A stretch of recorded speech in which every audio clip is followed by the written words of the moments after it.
Então, boa noite, meus irmãos. Hoje, no Círculo de Leituras, eu escolhi apresentar para vocês o livro chamado Meu Amigo Frassati, do Rafael Menegas Taniguchi. E eu escolhi esse livro principalmente pela minha relação de devoção com Frassati. Ele foi beatificado, né?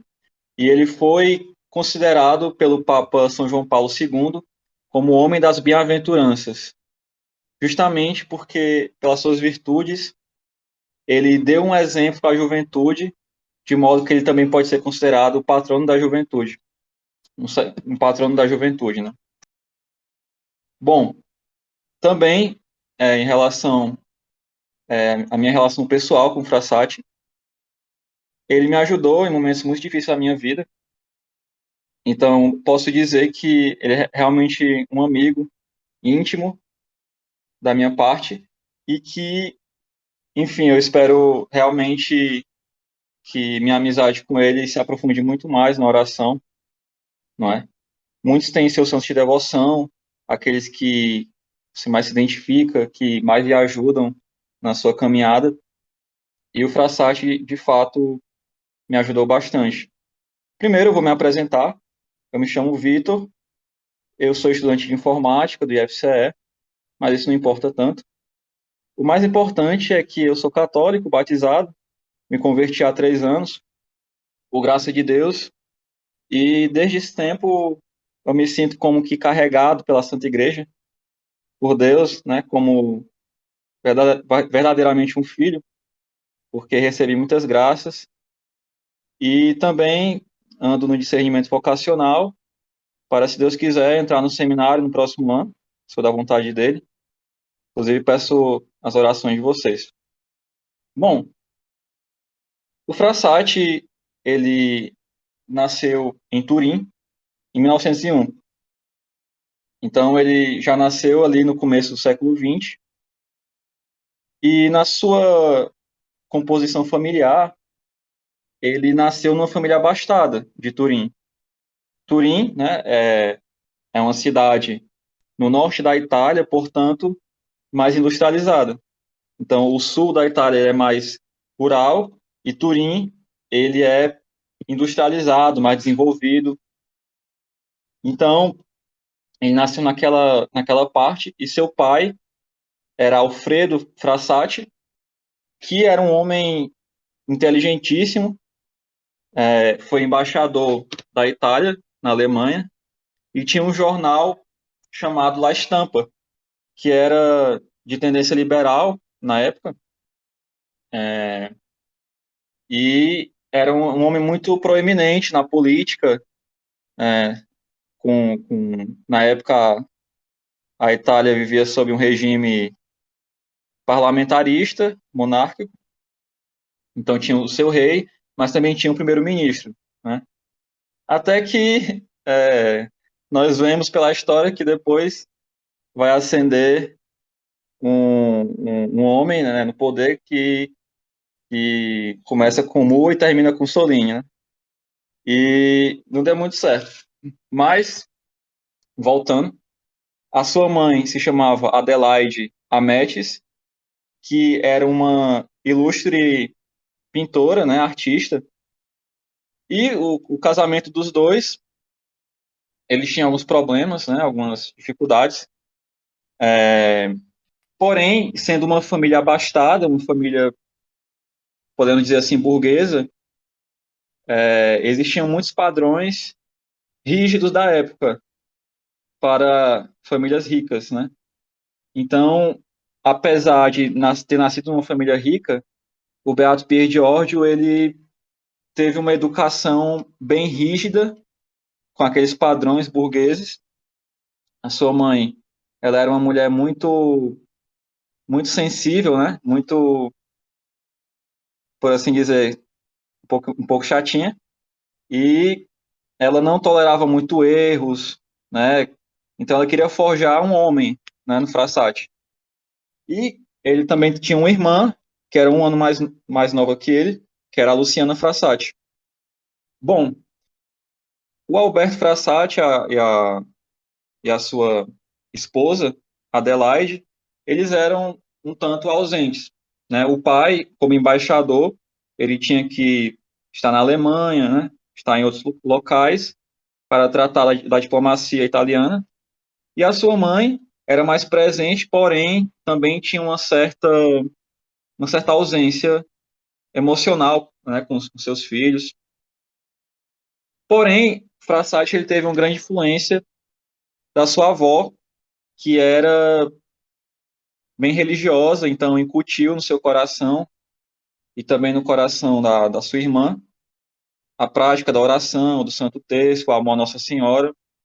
E isso, vamos ver no futuro, vai ter sido uma grande semente, né, que vai florescer na vida do Frassati. É, então, o Frassati, ele cresceu, né, na Itália, e viveu durante a guerra, a Primeira Guerra, né? Então, o contexto italiano, nessa época, ele era muito delicado, porque a Itália participou do lado dos países que perderam a guerra. E o seu país foi infligido com diversas sanções, né? Foi bem humilhado, por assim dizer. E isso, inclusive, vai ter dado origem à Segunda Guerra Mundial, como vamos ver na história, né, mais adiante. Então, ele veio nesse momento bem conturbado, que inclusive vai dar origem ao fascismo na Itália, né? Ele, o Pier Giorgio Frassati, desde pequenininho, ele tinha um grande amor aos pobres, uma grande sensibilidade para ajudar os pobres. E isso, mais à frente, vai se desenvolver muito fortemente nele. Já pulando um pouco aqui a história, tratando já de Pier Giorgio como universitário, ele fez faculdade de mineralogia, que na época era uma das mais difíceis, porque tratava de engenharia, né, de matemática, então não era uma faculdade tão fácil assim. E ele escolheu esse curso bem a contragosto do pai dele, que queria que ele seguisse a carreira diplomática, porque ele queria estar ao lado dos pobres. Porque na época, um emprego bastante precarizado, e até hoje é também, apesar de ter melhorado muito, é o do mineiro. Ou seja, condições péssimas de vida, eles adquiriam muitas doenças em condições muito precárias, de fato. E aí, é, ele fez esse curso, né, já demonstrando contrariedade ao seu pai, e nós vamos ver mais adiante que o Frassati ele vai seguir uma linha política um pouco diversa do pai dele, muito na verdade, né? Porque o pai do Frassati ele tinha uma linha mais liberal, então ele já tinha um ponto de vista mais, por assim dizer, burguês, né? Ponto de vista mais elitista da coisa. Já o Frassati, por ter essa preocupação com os pobres, ele vai enveredar pelos caminhos da doutrina social da igreja. Frassati vai dizer sobre seus estudos. Os meus estudos vão indo bem, apesar de precisar fazer um esforço enorme para poder me concentrar naquelas poucas horas dedicadas à matéria. Porém, agradeço a Deus por ter de estudar, pois de outra forma a minha mente ficaria divagando em coisas alegres e tristes, e ao mesmo tempo eu não saberia chegar à finalidade última. Ou seja, Frassati ele não era tão afim com os estudos. Ele tinha muitas dificuldades, ele não tinha tanta aptidão assim para os estudos. No entanto, ele tinha uma meta, ele tinha uma finalidade última, né? Que era servir ao próximo, principalmente aos menos favorecidos, e servi-los através deles. Então, isso já demonstra uma grande preocupação, uma grande caridade de Pierre Giorgio. E aí, é, o que complica, né? Justamente esse tempo na Itália, ele foi de muita efervescência política. Então, a religião nas universidades, veja a semelhança com os nossos tempos. A religião na universidade era praticamente algo banido, né? Era algo digno de censura. Então, Pierre Giorgio ele teve que resistir, teve que aturar, teve que conviver com a perseguição, né, dos universitários, né?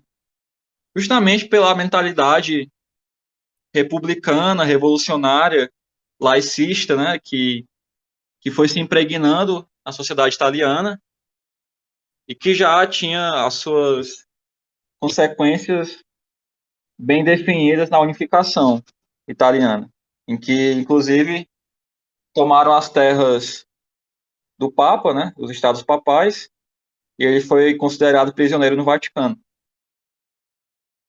É,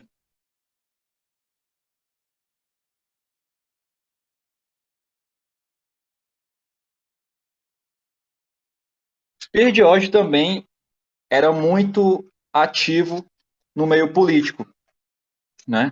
Muito por conta dessas efervescências, os tempos em que ele tinha vivido exigiam uma resposta, mas uma resposta católica, né?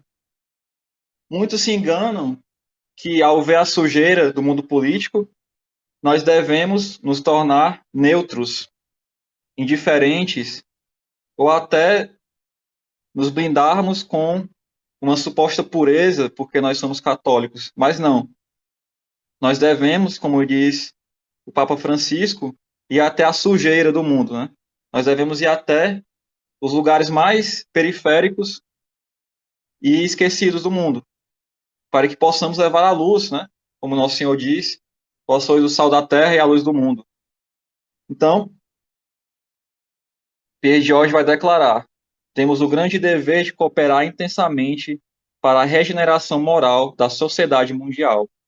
Já nessa época, ele tinha uma profunda consciência que o católico no mundo tinha e tem o dever de, por assim dizer, dar o seu testemunho na sociedade e tentar mudar, não através do ativismo ou do mero esforço humano, mas mudar pela sua santificação pessoal e pelo empenho caridoso à sociedade, pela caridade, pelo testemunho da verdade e, claro, né, pela política, porque nós devemos buscar os meios práticos, os meios que são nos dados para fazer alguma pressão na sociedade.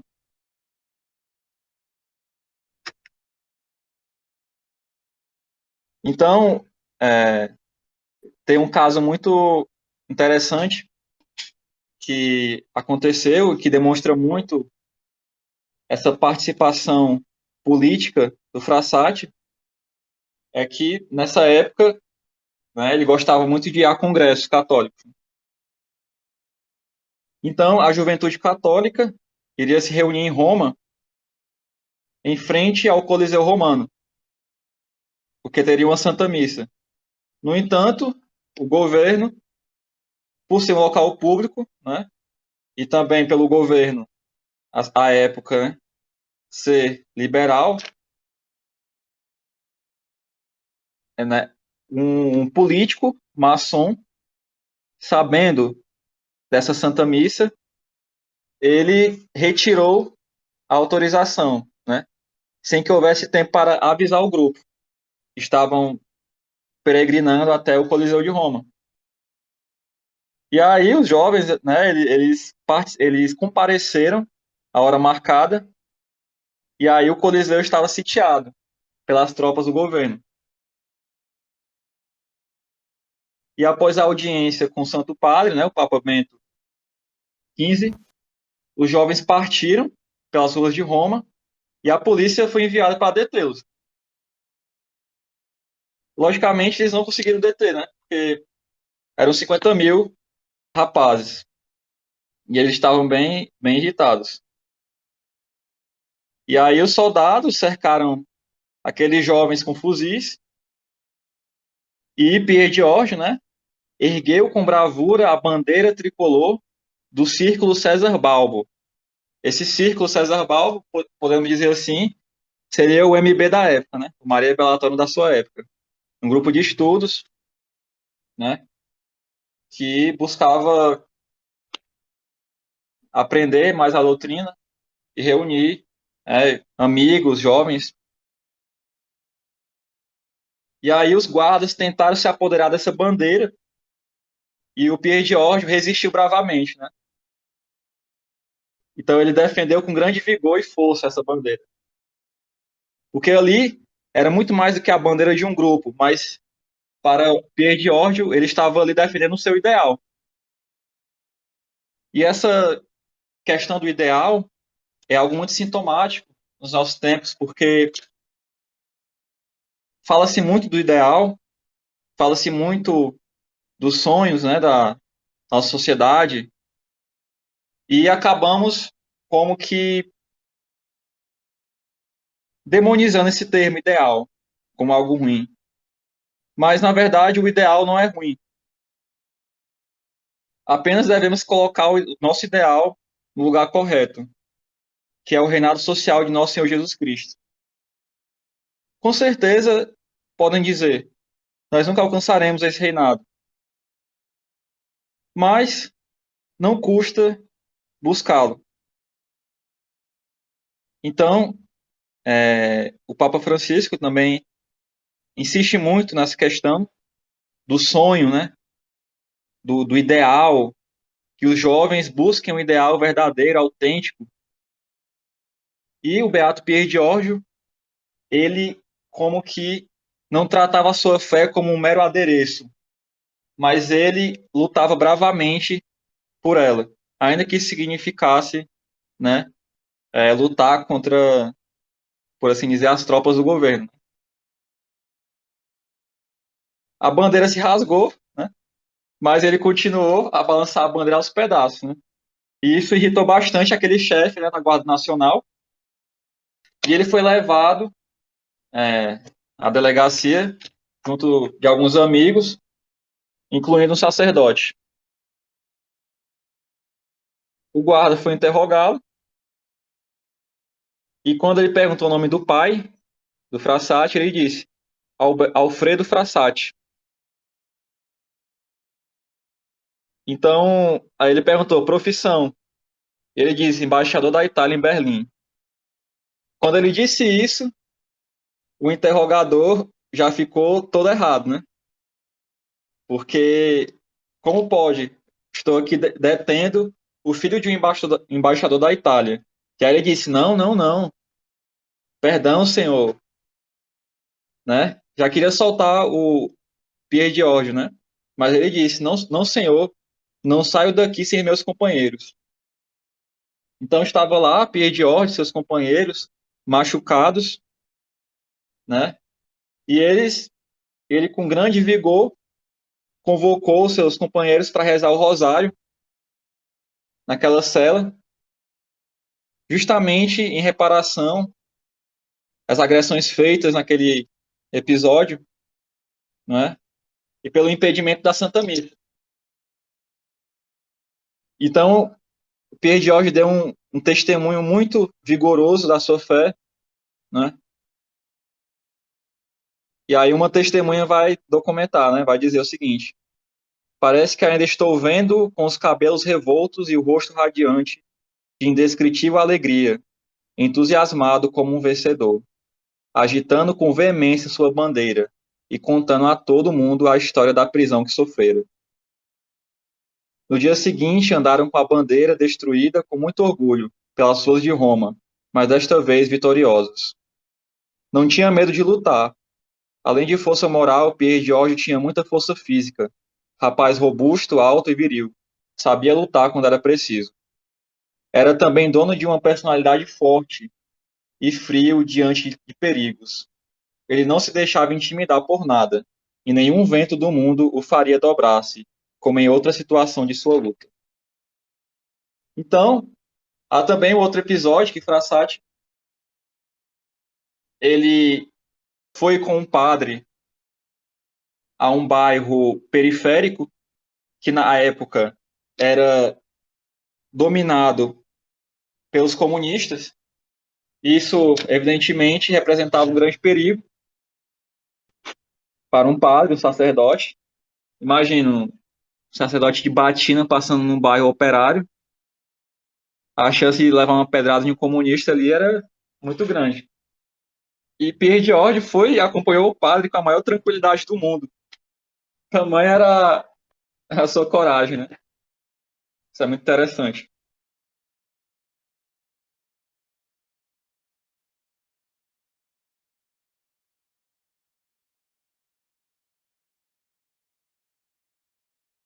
Um fator que também é muito importante na sua vida e que a nós, do grupo do Maria Bellatori, é muito, muito mesmo importante, que faz parte do nosso carisma próprio, é o apostolado da amizade.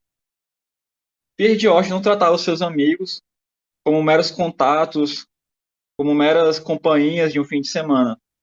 Ele os tratava verdadeiramente como irmãos na fé e fazia de tudo para ajudá-los e para ser verdadeiramente um apoio, um braço, um suporte, né? Como pede São Paulo nas suas cartas. Pierre George vai falar sobre a amizade. Na vida terrena, depois do afeto dos pais e dos irmãos, um dos afetos mais belos é o da amizade. Todos os dias eu devo agradecer a Deus por ter me dado amigos tão bons e amigas que foram para mim uma orientação preciosa para toda a vida. Nosso grupo, ele certamente deu muitos frutos ao longo dos anos, justamente através do apostolado da amizade. Pessoas que não se conheciam e que compartilhavam apenas a sua fé passaram a ser grandes amigos. Inclusive, muitas pessoas do grupo se casaram, né? E hoje nós vemos os frutos, né? Os filhos. Então, é muito importante o apostolado da amizade, porque muito antes de buscarmos fazer prosélitos, nós temos que fazer irmãos na fé, porque é só através da caridade que podemos converter, ajudar, ter a convivência fraterna.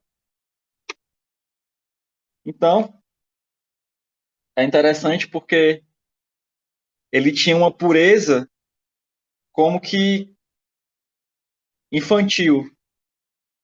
Ele olhava para um amigo e comentava com outro: Olha, aquele ali é meu amigo. Pode-se afirmar com certeza que ele sabia como aproveitar ao máximo as suas amizades.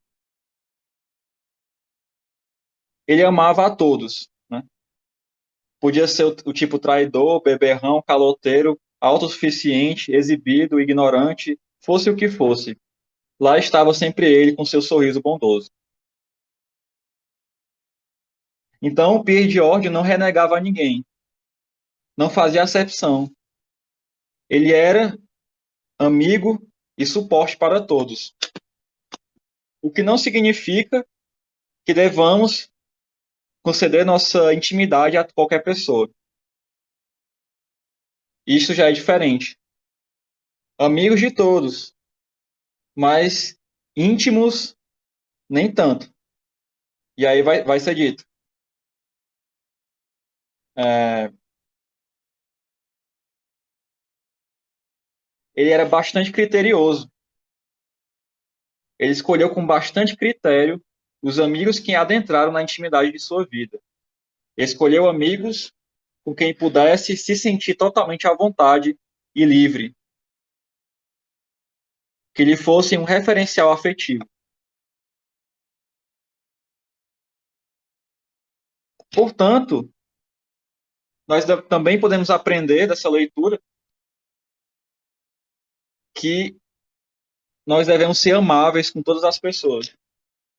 Logicamente, existem pessoas que são malas, né, que nós devemos evitar contato, mas existem pessoas que muitas vezes não temos tanta afinidade, mas sabemos que podemos fazer alguma coisa por elas, seja sendo simpáticos, seja dando testemunho cristão, seja dando razão de nossa esperança, trazendo um pouco de alegria.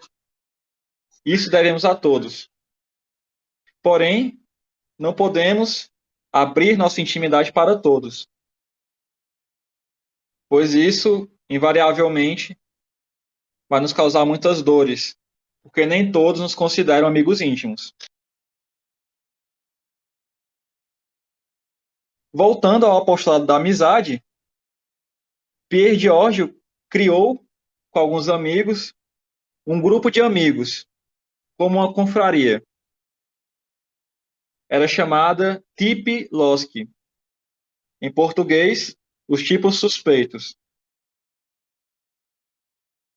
Ele chegou a escrever um estatuto de brincadeira para o grupo com o seguinte lema: poucos, mas bons como macarrão. O objetivo, a alegria, a partilha, a diversão, os trotes e a oração. E nenhuma regra. Então, eles criaram esse grupo justamente para reunir amigos. Longe de ser um grupo de estudos como o nosso, porém um grupo de convivência, de fraternidade. Porque assim como más companhias corrompem bons costumes, boas companhias constroem também bons costumes. Portanto, devemos buscar realmente criar afetos e laços duradouros. Não sejamos como os pagãos que criam relacionamentos de uma semana ou que na primeira decepção bloqueia o amiguinho na rede social, mas tentemos criar raízes, principalmente com os nossos amigos mais próximos da igreja. E aí segue.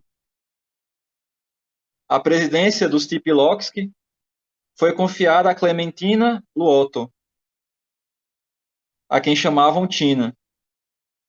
O Pierre Giorgio apelidou essa mulher de irmã gramática, porque ela estudava letras, né? Então, era interessante porque eles se davam apelidos, né? Uma vez, Pierre Giorgio assistiu a uma comédia teatral onde um personagem tinha grande semelhança com seu amigo Marco. No dia seguinte, Frassati disse a Marco: "Você é o próprio Perrault", referindo-se ao palhaço da peça. "Você, então, é o Robespierre", respondeu prontamente Marco, dando-lhe o nome do líder da Revolução Francesa, que era conhecido como o Incorruptível.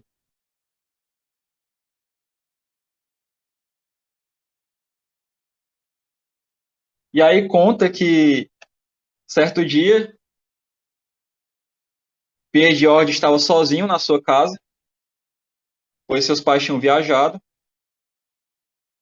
E aí, em uma conversa com Marco, o Perrault, né, como foi apelidado, que era, podemos dizer, o amigo mais próximo do Frassati, que era seu confidente, ele comentou que estava sozinho em casa, então eles resolveram fazer uma macarronada, né?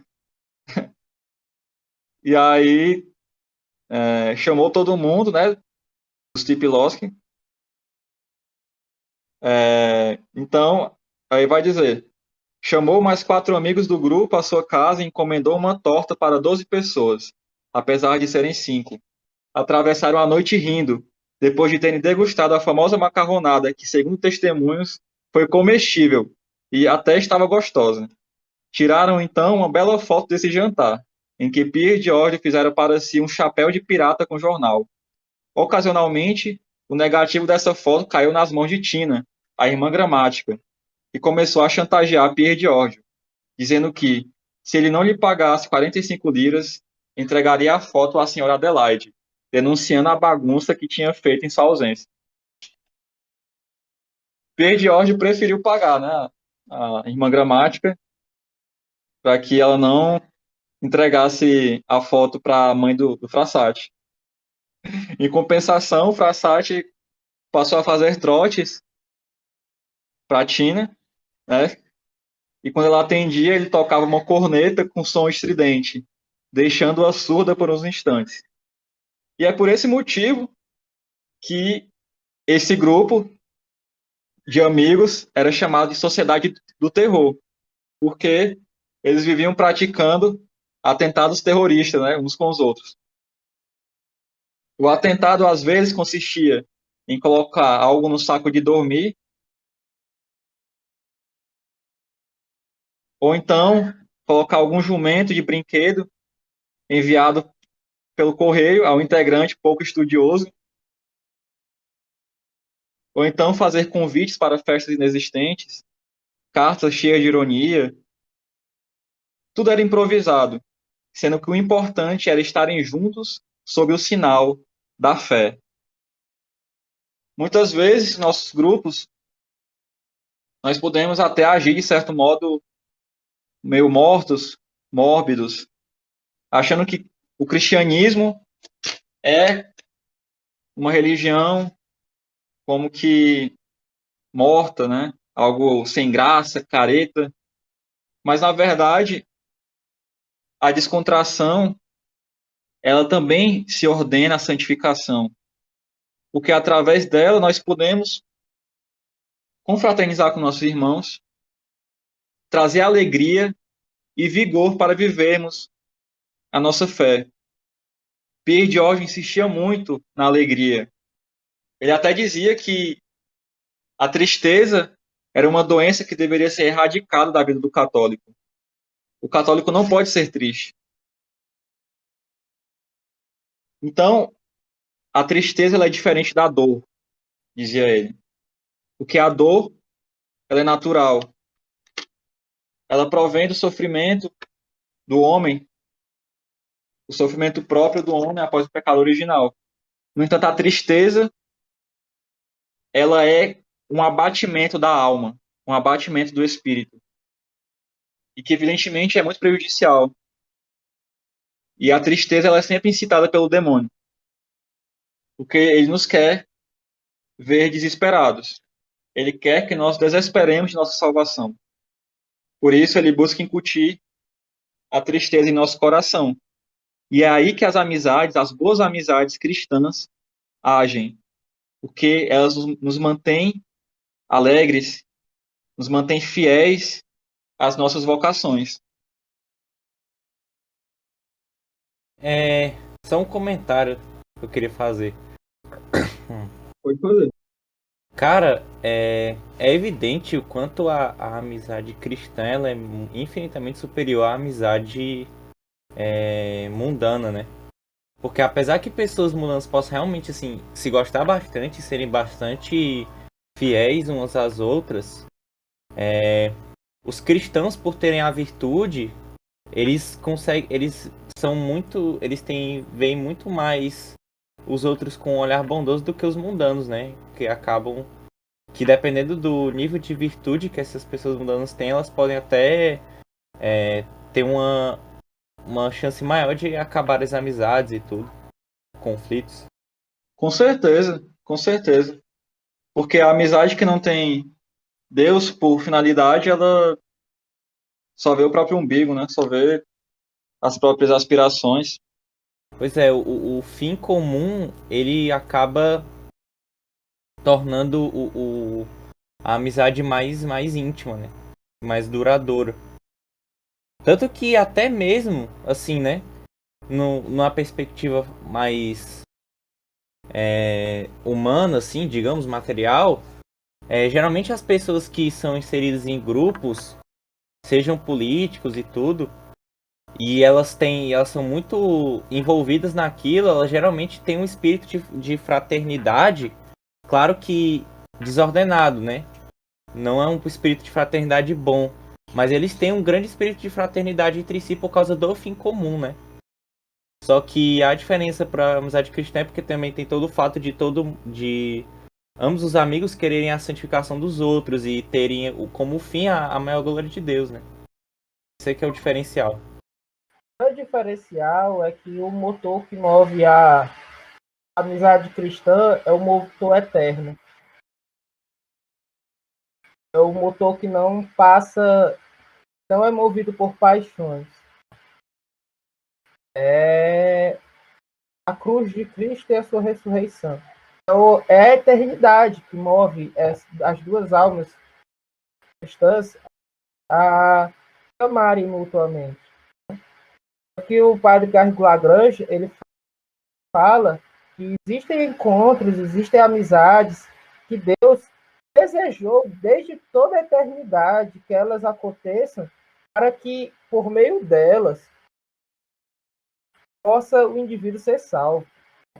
Que existem amizades meritórias, ou seja, os méritos que nós alcançamos em Cristo Jesus podem nos trazer amizades santas. Né? Ou seja, quanto mais eu me aproximo de Jesus, mais inevitavelmente eu vou me afastar das pessoas que não têm Ele como centro de suas vidas, e inevitavelmente eu vou me aproximar das pessoas que têm Ele como centro de suas vidas. Entendeu? Então, assim, nós nos assemelhamos àquilo que nós amamos. Né? Que tu andas, que direis quem tu és. Então é isso, né? A amizade é esse vínculo que Cristo instituiu desde toda a eternidade. E o maior exemplo de amizade nós temos na Sagrada Escritura de Davi e Jonatas, né? E podemos ver, né, como ela é transformadora, como ela é realmente um instrumento de Deus para a nossa salvação, para a nossa perfeição. Exatamente, Jess. Muito obrigado pela contribuição de vocês. Bom, seguindo. Um fator muito importante e até icônico na vida de Pierre Giorgio era o seu amor pelo alpinismo. Subir a montanha. Montanhas, montanhas, montanhas. Eu vos amo. As montanhas, apenas conquistado seus picos, eram transformadas no espaço ideal para ele se ajoelhar e rezar. Os esportes eram para Pierre Giorgio um exercício de pobreza, obediência, castidade, e, é lógico, eram muita diversão. Ele os interpretava como uma escola de fé em que devia aprender a exercer a caridade. Veja, Pierre Giorgio, ele tratava o alpinismo não só como um meio de se exercitar ou de se divertir, mas como um encontro pessoal com o Criador. Através da natureza, né, ele contemplava, né, os Alpes italianos e via ali a beleza do Criador, naquele ar puro, naquela umidade límpida da montanha, da neve. Ele contemplava a pureza do Criador. E isso se fazia um local muito propício para rezar.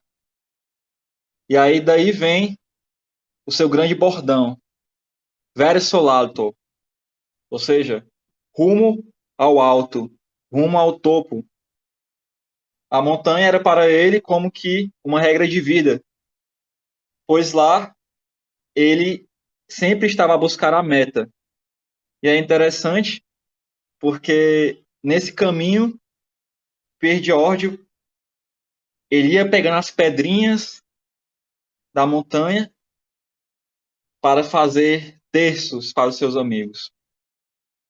Veja que simbolismo. A montanha é essa grande escada para o céu.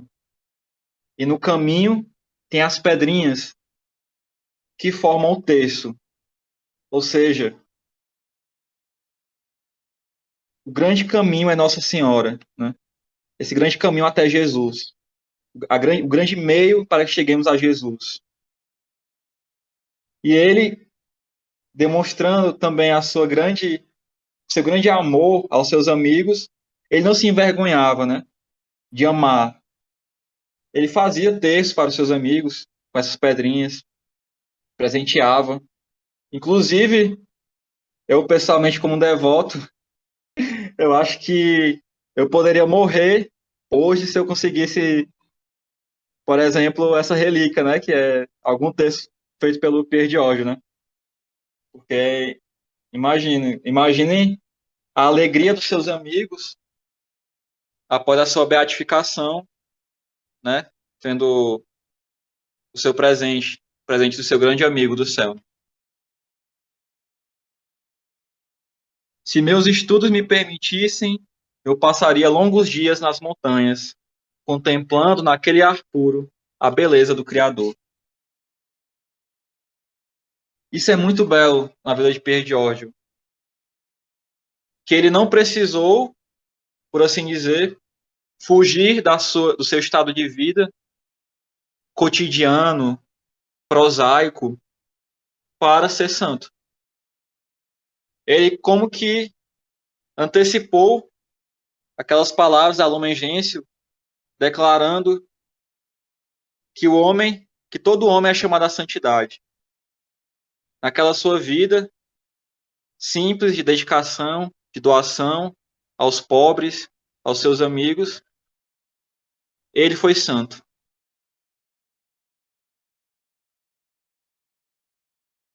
Então, tem até um caso em que ele estava subindo a montanha com seus amigos, e aí um dos amigos estava visivelmente cansado. O Beato, tendo percebido esse cansaço, amarrou os sapatos, justamente para que todos parassem. Então, veja só o sacrifício, veja só a bondade deste homem. Ele, de forma genial, ajuda o seu amigo, mesmo, até mesmo de forma discreta, né?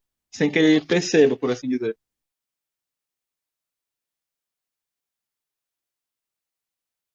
Um colega do Frassati vai testemunhar e vai dizer o seguinte: ele sempre pegava minha mochila de montanha e talvez fazia 2 ou 3 vezes a estrada para ajudar, além de mim, outros mais cansados do peso das cordas e dos equipamentos, dando preferência às garotas, mas especialmente levando socorro para outros rapazes. E tudo acontecia como um relâmpago e com a máxima delicadeza. Por exemplo, depois de um coffee break, era muito fácil esquecer uma mochila sem que o proprietário reparasse.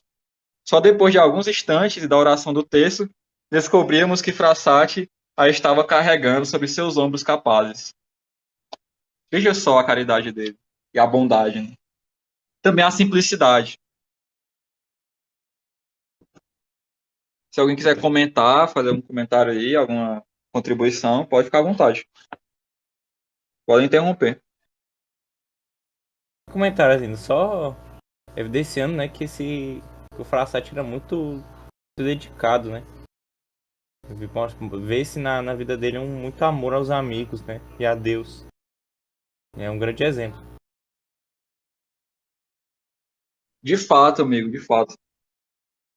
Peçamos a ele essa intercessão. Eu vejo ele a cara do grupo, vou não mentir.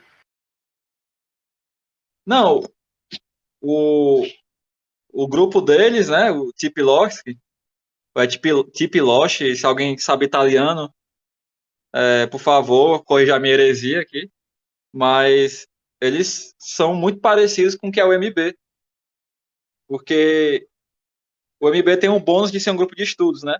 Então eles pareceriam como o Círculo César Balbo, né? Porém, o resto do MB são os Tipiloschi todinho, porque nós, depois do grupo, né, costumávamos ir até o Benfica e confraternizávamos lá. Fazíamos amizades, conversávamos, ríamos, né?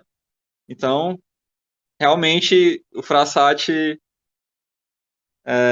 poderia facilmente ser o padroeiro do grupo aí, né?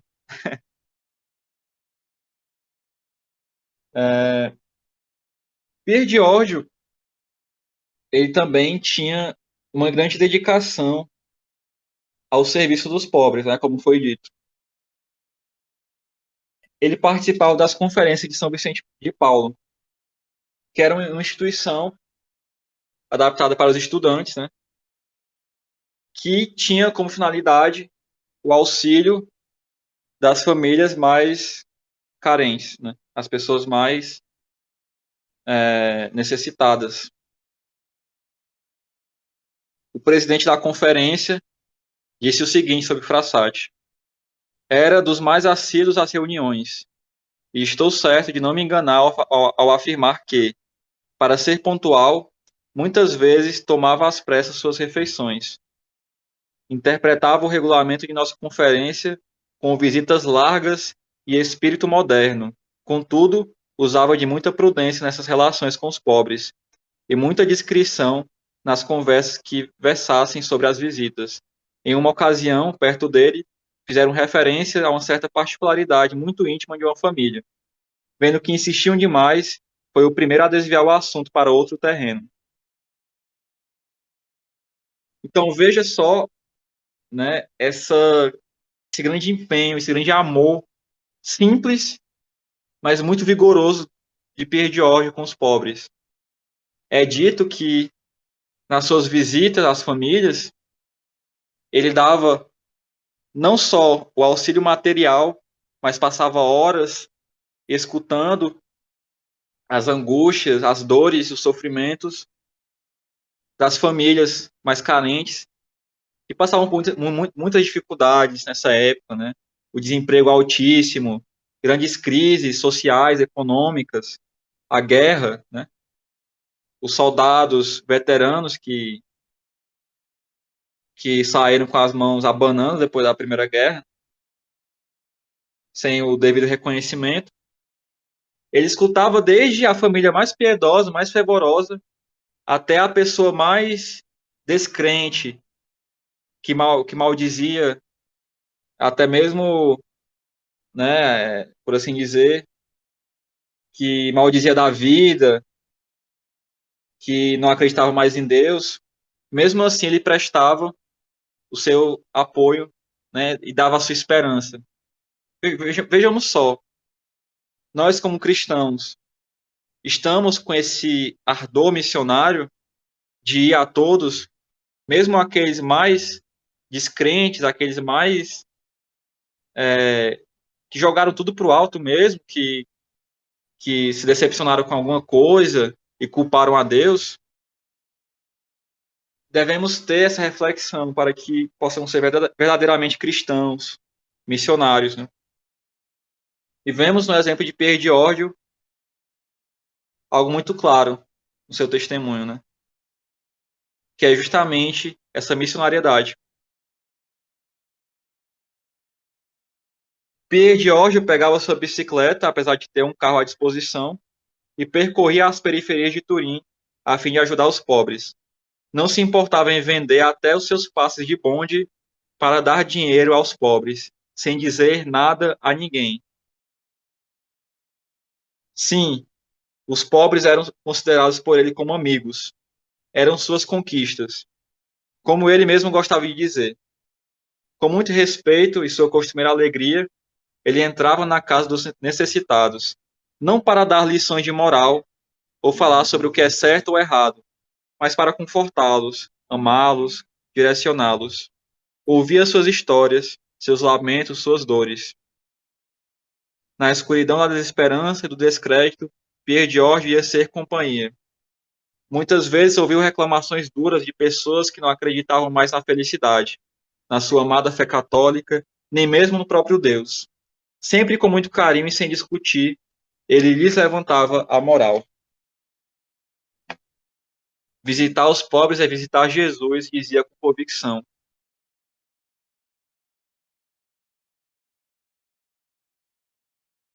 Uma vez, né, toda a sua família, nas férias, viajava para Turim, perdão, para Polônia, né, na Itália, na sua casa de férias. E uma vez, Pierre George disse a um amigo: este ano não irei à Polônia. Ele perguntou: por quê? É porque no verão todos os confrades viajam e ninguém se importa de levar o socorro aos pobres. Veja que ele sacrificava até mesmo a sua viagem, né, que era, por assim dizer, algo lícito de seu direito, mas ele fazia esse sacrifício pelos pobres, né, suas conquistas, como ele dizia.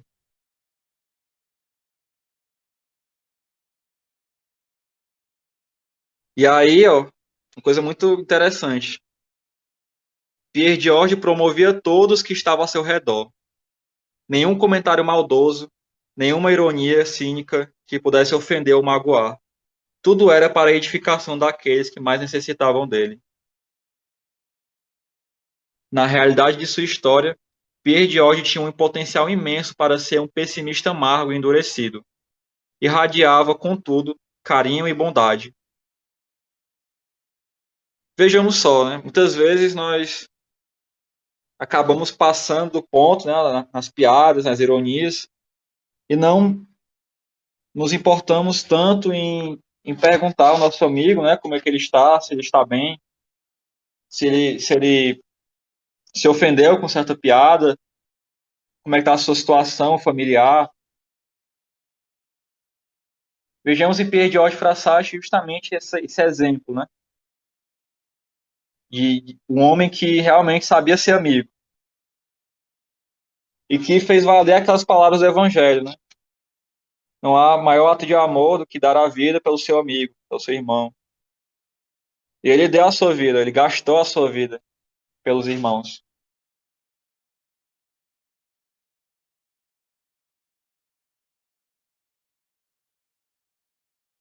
E aqui nós vamos ter o ponto central da sua vida, né? E que explica todo o seu empenho e a sua força para confortar os pobres, a Eucaristia. Jesus me faz visita na comunhão todas as manhãs, e eu a restituo do modo mais miserável que posso, visitando os seus pobres. Aqui está o centro da vida de Pierre Diógenes. Não eram os estudos, não era a família, nem os amigos, nem os pobres. Era a Eucaristia. Se fosse preciso, ele cancelaria qualquer compromisso ou ignoraria qualquer laço, mesmo que fosse familiar, para não faltar à Santa Missa de domingo. Aos 17 anos, ele conseguiu licença da sua mãe para a comunhão diária. Né? Muitas vezes, é, muitas vezes ele deixava de ir às montanhas, pois não daria tempo de ir à missa antes. Então ele cancelava essas excursões para ir à Santa Missa, para comungar.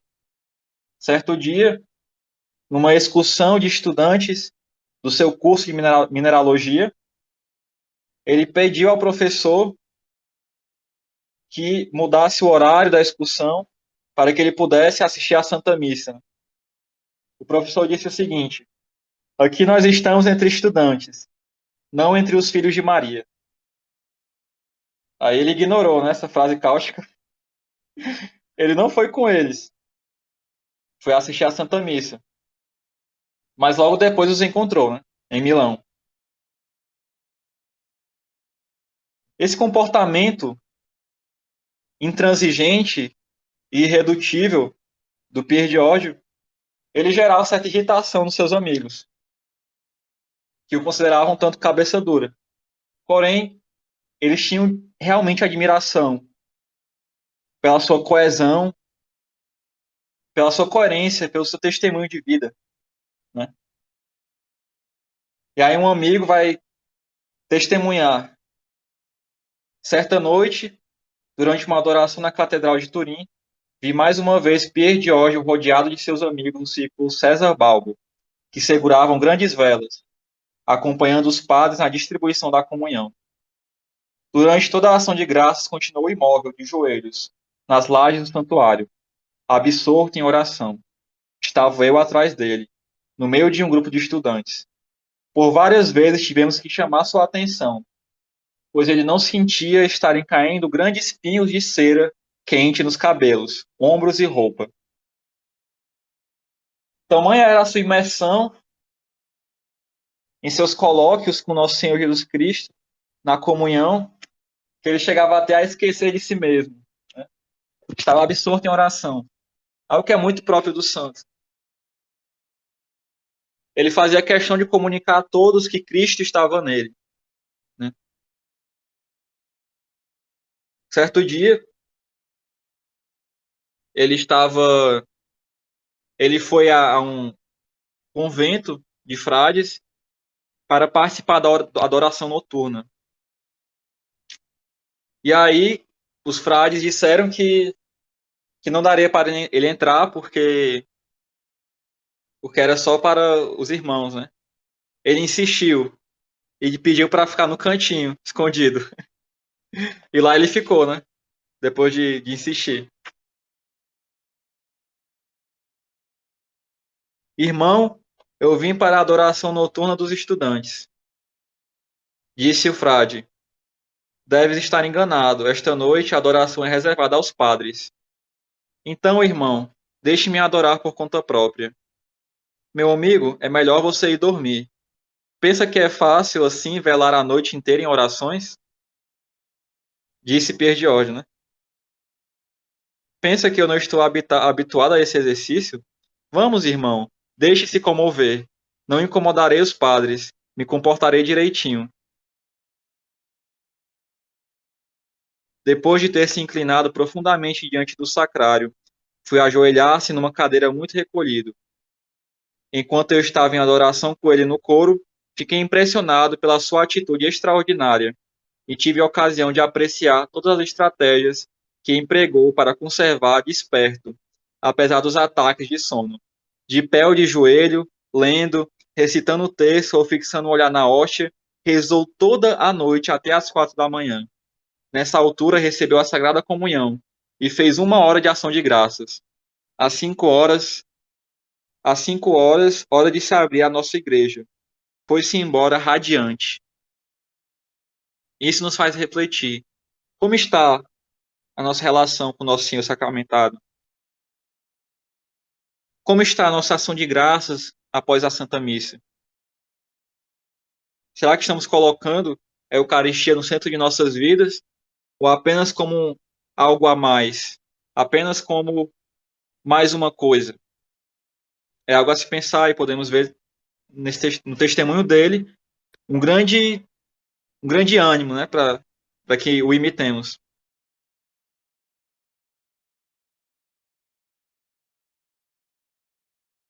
O Pierre George, o brincalhão alegre, disposto e trabalhador, aquele jovem que gostava de aventuras, de viajar, de ajudar os pobres, modificava-se completamente diante da divina Eucaristia.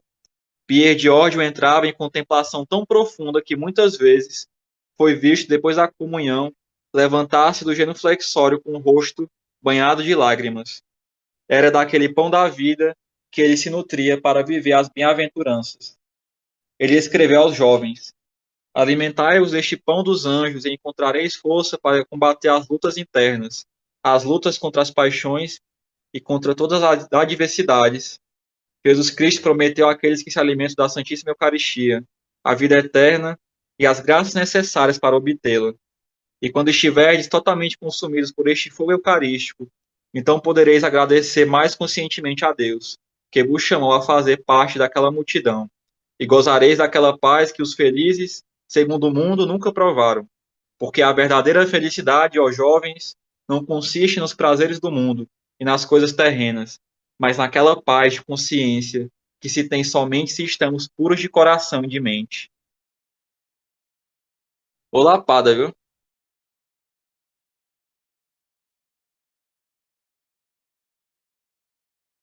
E aí, vou me adiantar aqui para chegarmos até o final. Então, é, as coisas foram se complicando, né, na vida dele, porque os seus pais, Alfredo Frassati e a Metis, né, a mãe dele, eles estavam tendo uma relação muito, muito ruim. Ou seja, o relacionamento deles, o casamento deles estava em pé de guerra. Então, qualquer coisinha, qualquer estopim poderia concretizar um divórcio entre os dois. E Frassati, com certeza, sofreu muito com essa situação. E foi uma soma de fatores, né? Veio tudo de uma vez, né? Essa foi a subida ao Monte Calvário do Frassati. As dores de perder, né, pouco a pouco, os seus amigos, né? Seja pela distância, né? Seja também pela sua relação com seus familiares. Enfim, foi bastante difícil. E aí, Pierre Giorgio, ele conheceu, nas suas excursões às montanhas, uma moça chamada Laura Hidalgo, que ela era secretária do Chip Loche. Ela era 3 anos mais velha que Frassati, ela era órfã. E ela lutava com coragem e determinação para se sustentar, além de ser responsável por seu irmão mais novo. Por isso, Laura estudava e trabalhava. Pierre Giorgio a conheceu no Carnaval de 1923, em São Bernardo, uma hospedaria que fica no alto das montanhas, na fronteira entre a França e a Itália. O clima foi propício para o sentimento. A neve, a simplicidade do local, o recolhimento místico da capela. Então, quando Pierre Giorgio retornou a Turim, pediu à sua irmã que a convidasse para ir tomar um chá em sua casa. Luciana descreve a visita, que não foi compreendida nem por ela, nem por Adelaide, sua mãe.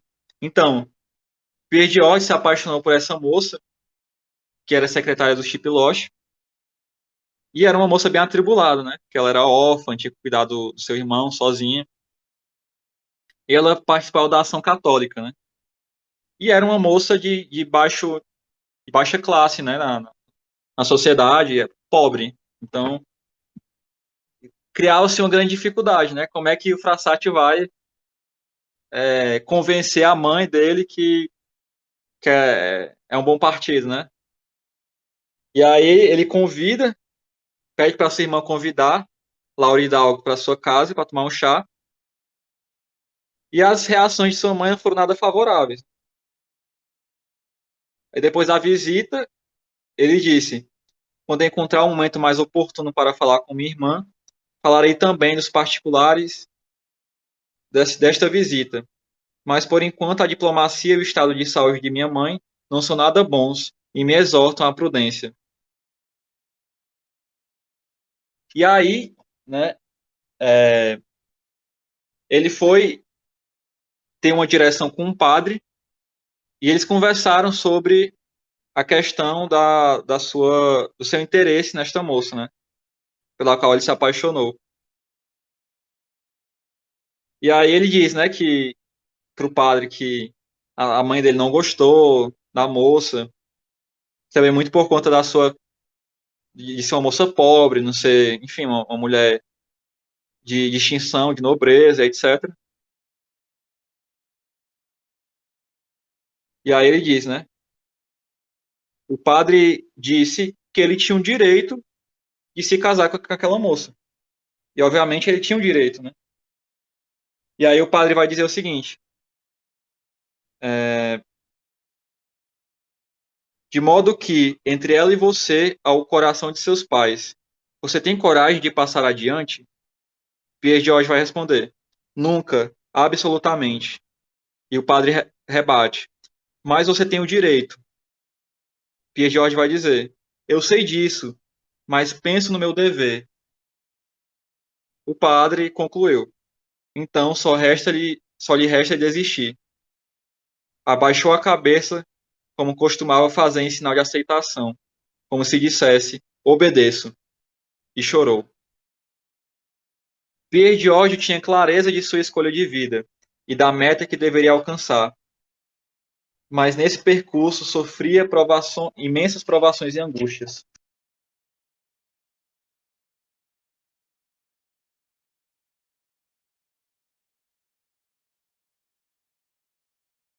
E a partir disso, né, ele teve que conviver com essa cruz de sacrificar, né, um amor, né, que ele tinha para aquela moça, em virtude de não levar ao divórcio de seus pais.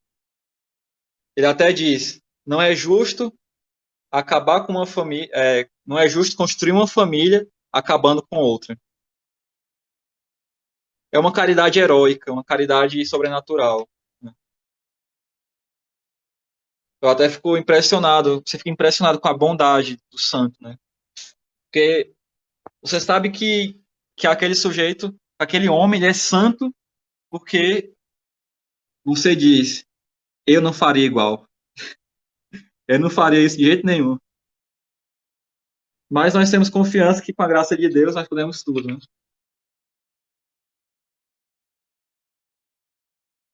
E aí a sua irmã, Luciana Frassati, que era muito próxima deles, eram muito apegados, né? Ela vai se casar, né, com um diplomata polonês. Então foi outro sofrimento muito grande na sua vida, a parte da sua irmã. E também, logo em seguida, os seus amigos também foram mudando de cidade, né? A irmã gramática lá, o seu amigo mais próximo, o Marco. Então isso foi um sofrimento muito grande, né, para o Pier Giorgio. Ele sempre dizia, né, que diante dessas situações que neste mundo nós temos tantas dores, né? As amizades elas são belas, mas elas nos trazem tantas dores. E só no céu nós poderemos contemplar verdadeiramente essa a meta, né? A nossa felicidade eterna. Como diz na Salve Rainha, né? Neste vale de lágrimas, né?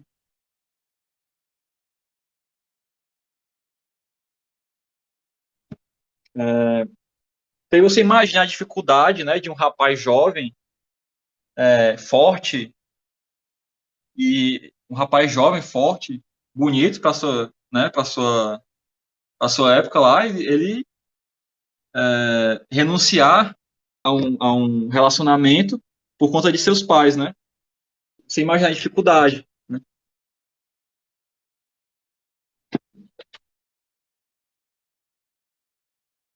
Quem poderia levar os pesos desta vida se não tivéssemos para os nossos sofrimentos uma vitória eterna? Como se poderia explicar a resignação admirável de tantas pobres criaturas que lutam com a vida e muitas vezes morrem, se não fosse a certeza da justiça de Deus? Pierre George precisou passar pela cruz para chegar à ressurreição. Depois de ter renunciado ao seu amor puro por Laura Hidalgo, precisou renunciar também a todo o seu projeto de vida. Em 1925, Pierre George foi forjado no fogo da provação. E aí vai contar, né, que a sua irmã partiu, foi casar, os seus amigos foram mudar de cidade.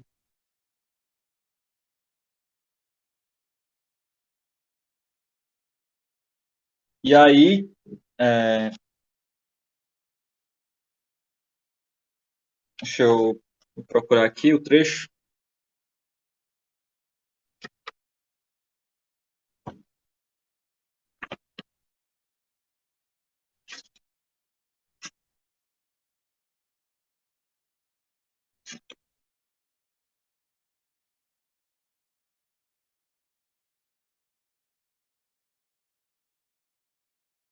Então, ele passou a apresentar sintomas, né, de que não estava muito bem. Ele começou a passar mal e tudo, queixava-se de dor de cabeça e de rins também.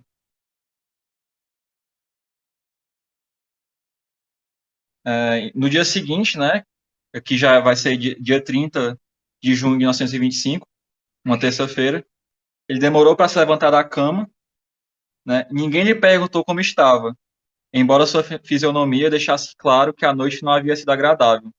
Foi à Santa Missa com a irmã e comungaram. Pierre George ficou feliz por ver a irmã comungando por sua avó, Dona Linda. A sua avó, né, ela estava doente, né? Ela havia adoecido justamente no mesmo período que Pierre George adoeceu também. Então isso vai gerar o fato de não se importarem tanto com a sua doença, né? Em virtude de que sua avó estava moribunda, né? E também pelo fato de que seus pais eram muito rígidos. Então a sua mãe provavelmente pensou que era frescura dele. Aí ele pergunta, né? Que aparência tenho eu? Um pouco pálido, respondeu o amigo. Sinto-me bem, replicou, batendo com a mão no ombro do amigo. Calou-se, depois, como que seguindo a marcha silenciosa de um diálogo interior, concluiu gravemente: Se Deus me chamar a si, obedecerei com alegria.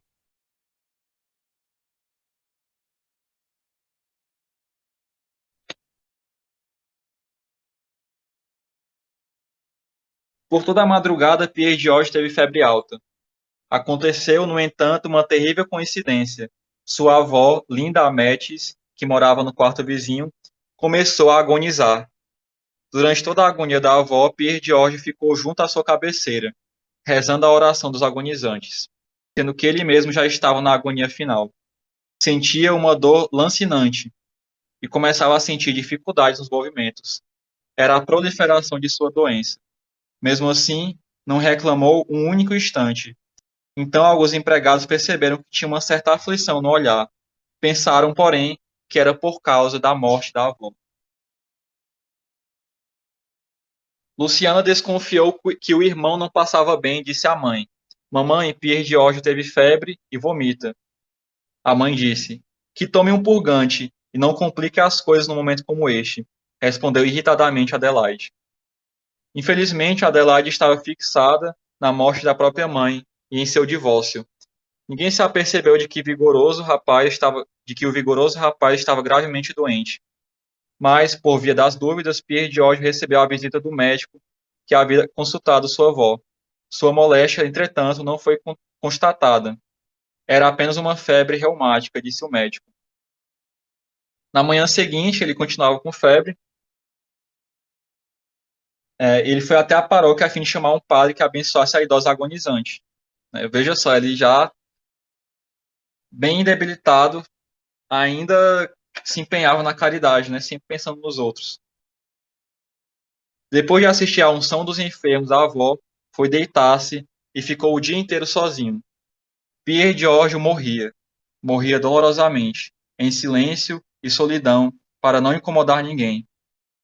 Progressivamente ficou paralisado, a começar pelas pernas. Todos os movimentos, mesmo os mais simples, eram extremamente dolorosos. A sua enfermidade degenerou paulatinamente seu sistema nervoso e muscular. De madrugada, desceu até o telefone, impaciente para ver um médico. Retornou com grande dificuldade ao quarto e se deitou. Há 2 noites, Pedro Jorge, né, que é o seu nome traduzido, não conseguia dormir devido à dor e estava pálido e magro. Tarde da noite, a empregada surpreendeu-o, cambaleando no corredor, e a seguir desce na escada, estendendo-se na mesa de bilhar para gemer. Fizera isso porque não queria importunar ninguém com barulho. Nesse mesmo dia, sua avó materna, Linda Ametes, faleceu. 7 da manhã, Pierre George pediu à criada que chamasse um médico. Passara outra noite sem dormir e aguardava o horário dos empregados iniciarem a jornada de trabalho na casa, para não incomodar ninguém. Espere, o doutor esteve até muito tarde junto de sua avó, deixe-o descansar. Um pouco mais tarde, suplicou à sua mãe que mandasse o empregado chamar o médico. Mais uma vez, obtém um pedido de espera. O empregado esteve com febre, deixe-o dormir, pois o doutor virá. A família inteira estava se preparando para o funeral de Linda Metz em Polônia, menos Pierre George, que não conseguia descer as escadas. Vendo essa situação, Adelaide lhe disse ao filho agonizante: Não consigo acreditar. Quando eu mais preciso de você, você sempre falha. Adelaide não sabia que ele havia caído 3 vezes tentando andar, se apoiando nas paredes do corredor. O amigo Marco fora visitá-lo e conversaram muitas coisas, mas Pierre George não reclamou de suas dores. Quando, na despedida, Marco foi abraçá-lo, Frassati repreendeu-o. Vá para a janela, pois posso contagiá-lo. Não venha amanhã antes das 9 horas. Você está de férias e precisa de descanso. O seu tempo e seu sono são preciosos. Mais tarde, quis se levantar para ver o rito fúnebre da sua avó, mas caiu ao pé da cama. Não pôde mais se levantar. Adelaide e Luciana vieram ver o que acontecera e lhe perguntaram por que tinha tentado se levantar. Adelaide disse: você se deixa levar. É incapaz de fazer um esforço sobre você mesmo. Se você quer se curar, precisa fazer um esforço. Pierre Giorgio calava-se diante dos mais diversos ataques, das piores indiferenças, das humilhações. Isso revela como ele procurou assemelhar-se a Jesus Cristo durante sua paixão. E Jesus calava-se. Luciana completa: quanto a mim, portei-me ainda pior que minha mãe, sem estar cansada pelos cuidados com minha avó, nem despedaçada pela dor. Meti-me imediatamente na cama e aceitei que se confiasse a um primo, e não a mim, a guarda de meu irmão naquela noite. O primo do Pierre Giorgio ficou cuidando dele essa noite, e ele ficou impressionado com a maneira esquisita com que ele estava se movendo. Na manhã de sexta-feira, Pierre Giorgio saudou seu primo como se fosse revê-lo em pouco tempo. Suas pernas já estavam totalmente paralisadas. O cortejo de carro se dirigiu a Polônia para o funeral de Linda Metz. E aí a sua mãe, né, ela sempre com comentários incompreensíveis, ela disse pro melhor amigo do Pierre Giorgio, o Marco: Pierre Giorgio podia escolher um momento melhor para ficar doente.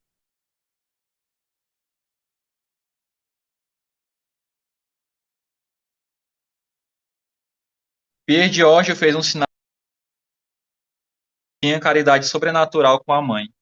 Enfim, depois de algumas horas, o médico chegou sorridente e, como também era apaixonado pelas montanhas, falou de suas últimas ascensões. Faz tempo que você não vai às montanhas? Perguntou-lhe o médico. Desde 7 de junho, quando estive no Monte Lunelas, respondeu Pierre Giorgio. E aí o médico, ele viu que ele não tinha mais reflexo nas pernas e nem sentia as agulhas, né? A mãe do Pierre Giorgio começou a entender a gravidade da doença e ficou apavorada. Imediatamente ela chamou os melhores profissionais da cidade. E a junta era composta por 3 médicos que conheciam Pierre Giorgio. Todos eles confirmaram o estranho e fatal diagnóstico: poliomielite fulminante, doença que ataca todo o sistema nervoso. Isso raramente acontece a adultos. Já era tarde, e essa doença altamente infecciosa, provavelmente contraída em uma de suas visitas aos enfermos, havia tomado todo o seu corpo. Por isso, não puderam fazer mais do que ver o progresso da doença. No mesmo instante, mandaram trazer do Instituto Pasteur de Paris um soro que seria a única esperança. Após conversa com a junta médica, a sua mãe caiu em si e percebeu que a morte de seu filho era questão de horas. Por isso, mandou chamar um sacerdote. Pierre Giorgio recebeu então, antes de ficar totalmente paralisado, a confissão e a sagrada comunhão. Ele mesmo não sabia da gravidade de sua doença, nem fazia ideia de que morreria. Pierre Giorgio estava exausto, pois desde segunda-feira não conseguia dormir por causa de suas intensas dores. Já haviam se passado 5 dias sem conseguir descansar. Pediam então, em um ato extremo, como aquele que Cristo crucificado pede por água, morfina para poder dormir. Não lhe foi concedida, porque aumentariam os riscos. Escreveu a sua irmã: cavavam ainda o túmulo quando improvisadamente recebemos uma chamada telefônica de Turim, que fez apressar a triste cerimônia. Nenhum de nós, presente no cemitério de Polônia, poderia imaginar que 3 dias depois deveríamos sepultar Pierre Giorgio justamente ali, ao lado de sua avó.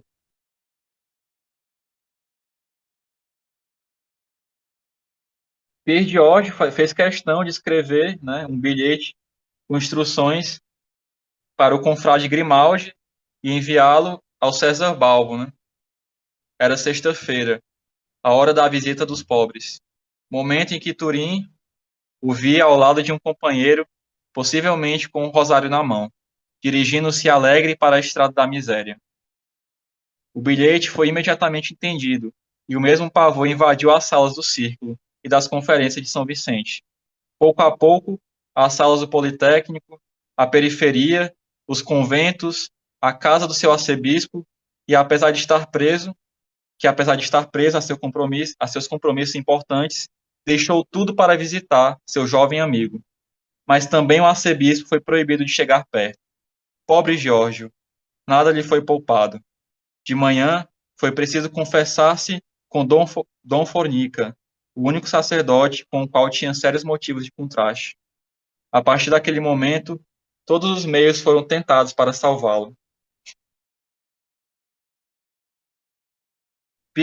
Aqui já é sábado, né? Pier Giorgio agonizou a noite inteira e às 4 da manhã resolveram conceder-lhe a unção dos enfermos. Ele ainda não tinha plena consciência da situação. O padre que lhe fora dar a unção dos enfermos deu-lhe a notícia de sua própria morte. Então o padre lhe disse: Pier Giorgio, e se a sua avó o quisesse junto dela, no céu? Neste momento, Pier Giorgio olhou profundamente em silêncio o sacerdote, dando indício de que começara a compreender o que estava acontecendo. Depois de um momento, ficou radiante e respondeu sorrindo: Que bom! De modo corajoso, aceitou o fim da vida terrena como verdadeiro homem.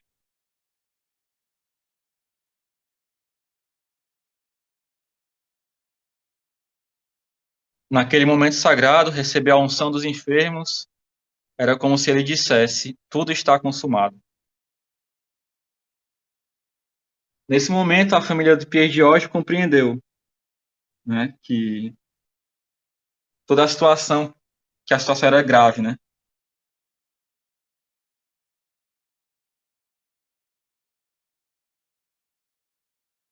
A doença atingiu os pulmões, né? Então ele morreu asfixiado, como nosso Senhor Jesus Cristo. De seu rosto emagrecido e abatido, escorriam grossas e misteriosas lágrimas. Realmente uma morte sobrenatural, né? Assim, algo que se assemelha muito a Nosso Senhor. É de fato muito emocionante. E para mim o momento mais glorioso, né? Aquele momento que Nosso Senhor ele coloca os seus santos no candelabro, né? Que ele faz irradiar a luz em seus santos. A notícia de sua morte se espalhou a todos os cantos de Turim, e todos se uniam em corrente de oração para que Pier Giorgio se recuperasse, né? Isso antes da sua morte. Aos pés do leito de Pier Giorgio estava seu pai, que gritava em alta voz soluçante: Meu Giorgetto, meu Giorgetto. Todos estavam ansiosos e rezavam continuamente por ele. Marco, seu melhor amigo, esperava horas por notícia na sala de visita.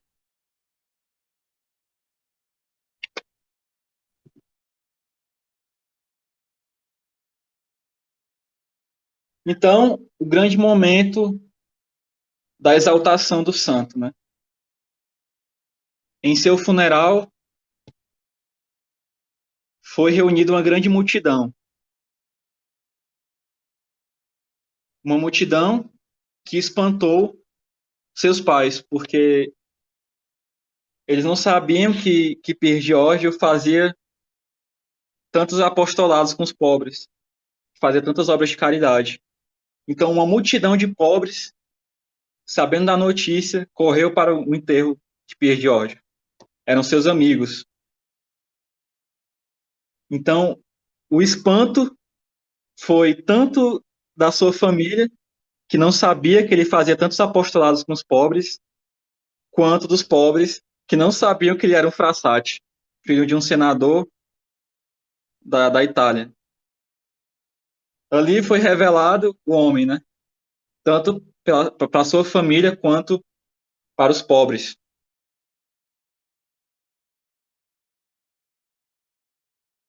Então,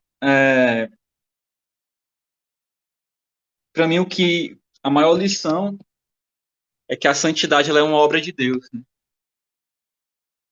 Que até mesmo o santo mais virtuoso, ele só é revelado quando Deus o quer. Nem a família de Pier Giorgio o compreendeu, na sua simplicidade, no seu amor, na sua dedicação. o seu testemunho cristão. Tinha, sim, a admiração de sua família e também de seus amigos, mas muito por um lado humano. A sua face foi iluminada, mas não resplandecia a sua face, mas a de Cristo. Cristo revela seus santos na hora que Ele quer, quando Ele quer, da forma que Ele quer. Peçamos a Deus, pois, a graça de que Ele nos torne santos, que possamos irradiar a sua luz. Não como um prêmio para nós, como uma consolação, mas pela sua glória, para que a nossa face não seja senão a face de Cristo. Essa é a nossa meta.